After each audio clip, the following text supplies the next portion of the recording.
Hello दोस्तों, नमस्कार। मैं हूं आपका दोस्त और होस्ट इंद्रदेव और आप देख रहे हैं हमारे इस YouTube channel tips and concepts को। तो बीपीएससी मेंस आंसर राइटिंग के नेक्स्ट वीडियो में मैं फिर से एक नया क्वेश्चन लाया हूं जो है मुगल काल से ही संबंधित। मुगल काल में ये क्वेश्चन कभी कभी आ जाता है क्योंकि आप देखते होंगे कि हर एक दो साल में क्षेत्रीय भाषा एक मुद्दा बन जाता है कि संविधान के 8वीं अनुसूची में इसको शामिल किया जाए। तो अधिकतर राज्य में ये जोर रहता है और विशेषकर बिहार में बोला जाता है कि भोजपुरी को संविधान की 8वीं सूची में जोड़ा जाए।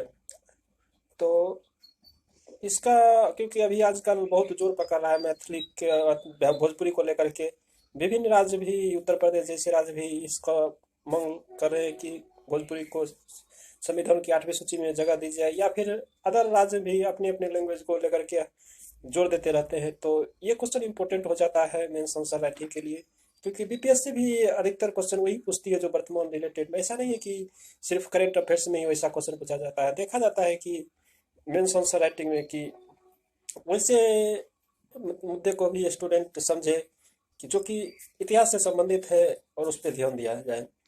तो आइए हम क्वेश्चन देखते हैं। क्वेश्चन हमारा है, मुगल काल में क्षेत्रीय भाषाओं के विकास का वर्णन करें। तो आंसर देखते हैं, हमारा आंसर क्या है।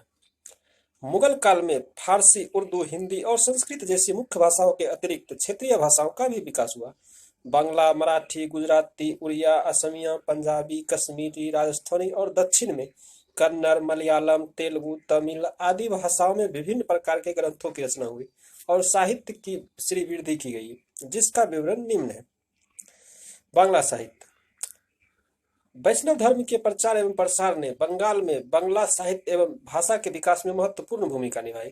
बांग्ला भाषा के कवियों में कृष्णदास कविराज, वृंदावन दास, जयनंद, नरहरि चक्रवर्ती एवं मुकुंद राम चक्रवर्ती उल्लेखनीय है। इस काल में चैतन्य को लेकर बड़ी संख्या में चरित्र विवरण लिखा गया।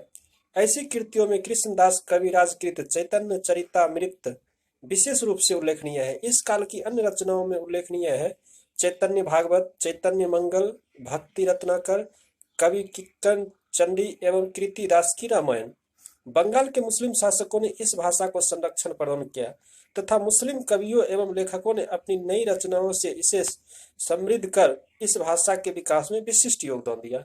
कुछ मुसलमान कवियों ने बंगाल में वैष्णव गीतों की भी रचना की। जैसे इसी में देख लेते हैं, शेख फैजुल्लाह ने गौरव विजय लिखी। काजी दौलत तथा सैयद अलाइज ने क्रमशः सती मयानो और लोर चंदौनी तथा उस अध्यावत की रचना की।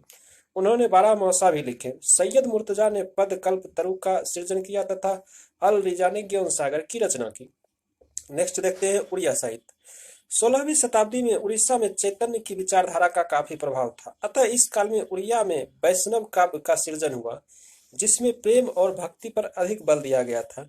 जब मुगलों का प्रभाव उड़ीसा में बढ़ा, तब उपेंद्र भोजदास जैसे दरबारी कवियों ने पुराणों तथा महाकाव्यों की कथाओं के आधार पर काव्य सृजन आरंभ किया। भोजदास की मुख्य रचना लावण्यवती है। इस काल में गोपाल कृष्ण ने उड़िया भाषा में सुंदर एवं मधुर गीतों की रचना की, जो आज भी उड़ीसा में बहुत लोकप्रिय है। नेक्स्ट देखते हैं असमिया साहित्य। इस काल में असमिया भाषा में काफी कुछ लिखा गया। असमिया गद्य को उचित रूप देने का श्रेय संत भट्टदेव को है। गीता एवं भागवत पुराण का सुंदर गद्य में उन्होंने अनुवाद किया। कूच बिहार नरेश नर नारायण ने खगोल विद्या, गणित और विज्ञान विषयों पर संस्कृत में उपलब्ध पुस्तकों का असमिया में अनुवाद किया। अहोम राजाओं के हिंदू धर्म में दीक्षित होने से असमिया साहित्य का पर्याप्त विकास हुआ। नेक्स्ट देखते हैं गुजराती साहित्य। इस काल में गुजराती भाषा में भी उच्च कोटि के साहित्य लिखे गए। गुजरात के प्रसिद्ध कवि अरबा ने अकबर के समय चित्त विचार संवाद, सत्यपद, कैवल्य गीत आदि अनेक ग्रंथों की रचना की। इसके पश्चात कवि प्रेमानंद ने अपने भक्ति रस के पदों से गुजराती साहित्य को वैभवपूर्ण बना दिया।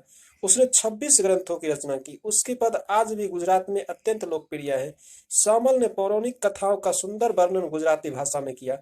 इस प्रकार अरबा, प्रेमानंद तथा सामल मध्ययुगीन गुजराती साहित्य की विभूति है। इनके अतिरिक्त इस काल के प्रसिद्ध गुजराती कवियों में बल्लभ, मुकुंद, देवीदास, शिवदास, विष्णु आदि उल्लेखनीय है। नेक्स्ट देखते हैं मराठी साहित्य। इस काल का मराठी साहित्य भी भक्ति एवं धार्मिक भावनाओं से ओतप्रोत था। प्रारंभ में रामायण, महाभारत तथा भागवत को आधार मानकर कुछ ग्रंथों की रचना हुई।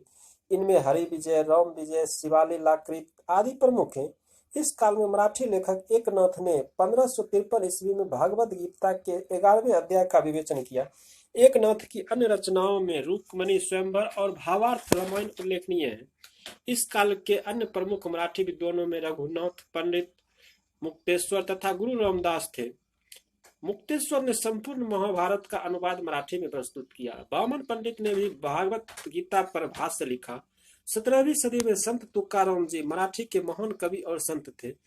शिवाजी के गुरु रामदास भी इस काल के अच्छे कवि एवं विचारक थे, जिन्होंने महाराष्ट्र में राष्ट्रीयता का प्रचार किया। इनकी प्रमुख रचना दासबोध है। नेक्स्ट देखते हैं पंजाबी साहित्य। पंजाबी साहित्य का वास्तविक उत्कर्ष सिख धर्म के प्रवर्तक गुरु नानक देव के काल से प्रारंभ होता है। सिख धर्म के प्राय सभी गुरुओं ने लोक भाषा में अपने उपदेश दिया तथा धार्मिक ग्रंथों की रचना की। गुरु नानक देव ने भक्ति भावना से परिपूर्ण आध्यात्मिक कविताओं का सृजन किया। उन्होंने कई कविताएं भी लिखी जो सिख साहित्य में शब्द कहलाते हैं। गुरु अर्जुन ने 1604 ईस्वी में आदि ग्रंथ का संकलन किया, जिसमें मध्यकालीन संतों की वाणियां भी संकलित है। पंजाबी कवियों में माधोलाल, हुसैन, शाह हुसैन, सुल्तान बाहू एवं बुल्ले शाह आदि उल्लेखनीय हैं, जिन्होंने इस काल में पंजाबी साहित्य का सृजन किया। पंजाबी में अनेक युद्ध गाथाएं भी लिखी गई। गुरु गोविंद सिंह भी एक कवि एवं लेखक थे। उनकी रचनाएं दसम ग्रंथ में संकलित है। पंजाब में इस काल में अनेक प्रेम गाथाएं जैसे यूसुफ जुलेखा, श्री फरहाद, लैला मजनू, हीर रांझा, सोनी महिवाल, नल दमयंती आदि की रचना हुई।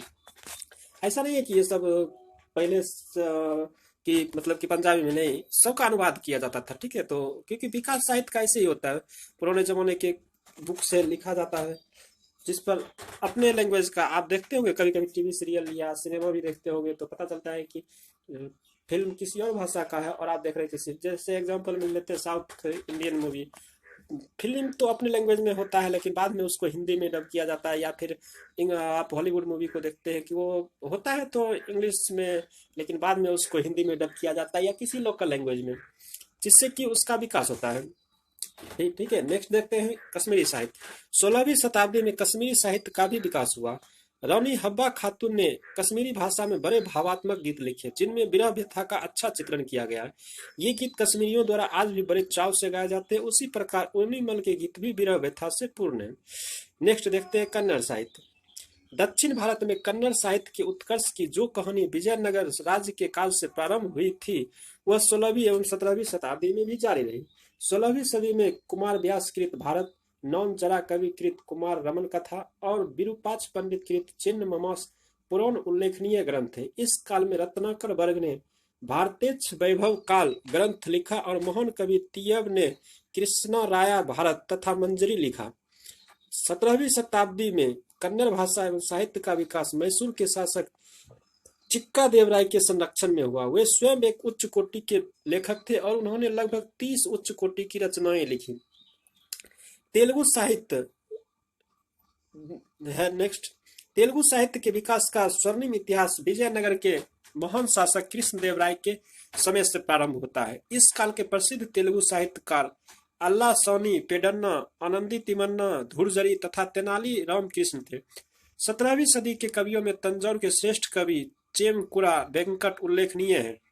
इन्होंने विजय विलासम की रचना की, जो तेलुगु साहित्य का पंच महाकाव्य कहा जाता है। इसी काल में मैसूर के पेंडा केया गौर हुए, जिन्होंने गंगा गौरी विलासम की रचना की थी। नेक्स्ट देखते हैं तमिल साहित्य। इस काल में तमिल साहित्य का भी काफी विकास हुआ। इस काल के प्रसिद्ध साहित्यकार इलम पुरनार, परिस विचार, पेरिया लालभर इत्यादि थे। इस काल के प्रसिद्ध लेखक चिंदाबरा रावण सिद्धार ने अंकरा दिनिगंड नामक शब्दकोश की रचना की थी। पगलडी के नल वेम्बर ने नल दमयंती की कथा लिखी। बिल्ली पुतुरात ने 4350 तमिल पदों से संपूर्ण महाभारत की रचना की। अतिवीर राम ने नए दादम की रचना की थी।